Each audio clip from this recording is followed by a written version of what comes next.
Hi guys, so this short video is going to just look at annotating your extract for question 3 in particular. This should be a very quick process because it is a whole source question and we have already annotated and highlighted from the whole source. Plus, if you've been following the series of videos, you will also have annotated in a lot of detail for question 2. So the middle of the extract is already very well annotated. So if we take a look at the extract again, question 3, we are looking at whole text. So we're looking for what is happening at the beginning, what is happening, what changes towards the middle, and then how the source ends. And in particular, we're going to keep repeating to ourselves that mantra, what is happening, where is it happening in the text, and why has the writer put it there? Because we need to just say more than this happens at the beginning, this happens in the middle, this happens at the end. We need to say why and what effect that has on us as readers. Again, going back to what is already highlighted in yellow, the reason I ask you to do this when on the first reading is that one of the things that you can write about in a question 3 is the focal points of the text. And as I've said several times, there is a reason your eye is drawn to those particular moments or those words, and that is because those are the focal points. So in a way, your annotation is kind of already done because you don't need to think too much more about it. The other thing I advise that you did after your first read was to do a very quick summary of what is happening in different sections of the text or what the main ideas are, and that's what we highlighted. And that's what we annotated just down the side here. Now you can see I've left all my annotations from question 2 on there, and this section looks a bit of a mess, but we've got the main ideas, that negative and the personification of nature there as being quite a negative idea. Plus we've just done question 2, so our memory of the middle section should be fairly fresh. So we shouldn't need to do too much more there. And then we had the final paragraph, and the main ideas were the ideas of fear and sadness and the fact that we finish on this very beautiful and positive image. So regardless of what has changed, she still feels very positively towards the place. So this is quite a nice extract for a question 3 because it's divided itself into beginning, middle and end. We've got the beginning of the extract, which is, surprise, the bit at the beginning.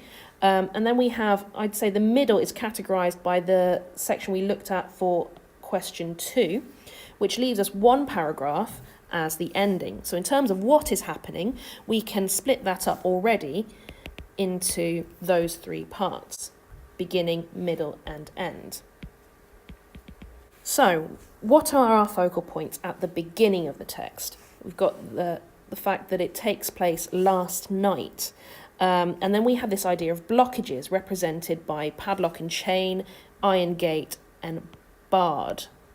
And those blockages cause confusion because the second paragraph creates a real sense of things that are unusual. So supernatural, like a spirit, change, puzzled, did not understand. All of those things. Oh, and not the drive that we had known. So all of those ideas add to this idea of confusion. So that's what is happening at the beginning. Those are my focal points. In terms of quotations, those are the quotes I'm going to use. Now, that's what. Where it's happening is at the beginning. Now, why is it happening there? So why have we got this impression of blockage and confusion created at the beginning? What purpose does that serve? And how does that make me, the reader, feel when I read the rest of the extract? I think what it does is it establishes the mood of the whole text. And remember, this text is a dream, so it is meant to be a little bit surreal and a little bit strange. So I'm just going to make a note that it establishes the mood, or rather the surreal tone of the text.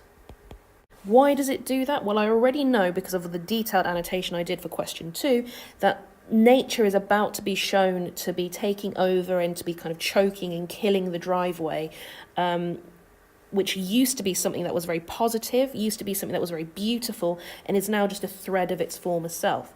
So why does she need to establish a surreal tone in the text? And that's because she's about to introduce something very negative and surprising. How does it keep me, the reader, interested? because that's how the question is phrased. How does the writer structure this text to interest you as the reader? The reason she's establishing this surreal tone is in order to intrigue the reader and emphasize the negative impact of the changes on the writer.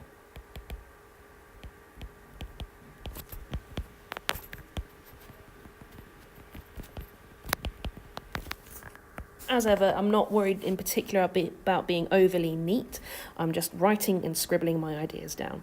Now, middle, I'm struggling for space a little bit here, so I'm not going to have anywhere really to annotate much. But I already kind of know what's going on here because I've just done question 2 and I've focused on this section in a lot of detail. So what I'm going to focus on as the focal point of this part of the extract is this idea that I got from the metaphor to help it stand out. Okay, so in terms of what is happening, the driveway is being shown to have deteriorated. It's not as impressive as it used to be. Where is it happening? That is happening in the middle. It's through the sort of rising action of the text. Why is it happening there? Well, she's introducing a complication. So in terms of Freytag's pyramid and in terms of structural analysis of a text, the middle part of a story is normally where a complication is introduced to add some kind of conflict for the reader, to keep us interested, to keep us turning pages. So again, I don't have much space, so I'm just going to scribble here.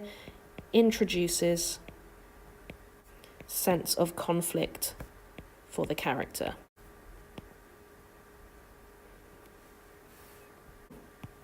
Some nice space at last for me to annotate. So the end of the extract, what are my focal points of this idea of fear and sadness? And that came, I remember, from this. My heart thumping in my breast and strange prick of tears behind my eyes.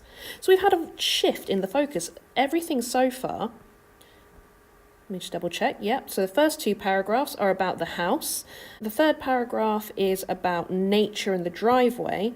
Here we have a shift in focus, characters' feelings, which is something very different to the rest of the text. So it moves away from house and grounds. Now, why is that important? Why is it happening at the end? Why is she finishing this extract on what the character is feeling? I think that is to create a sense of empathy with the character. Because remember, it's the opening of a novel. It's the first time we're finding anything out about this character, and it's not until sort of 36 lines down the page that we find out much about her. So if we can assume that this character is going to stay the same through the whole novel, and we're going to follow this protagonist through the whole novel, we need to know something about her.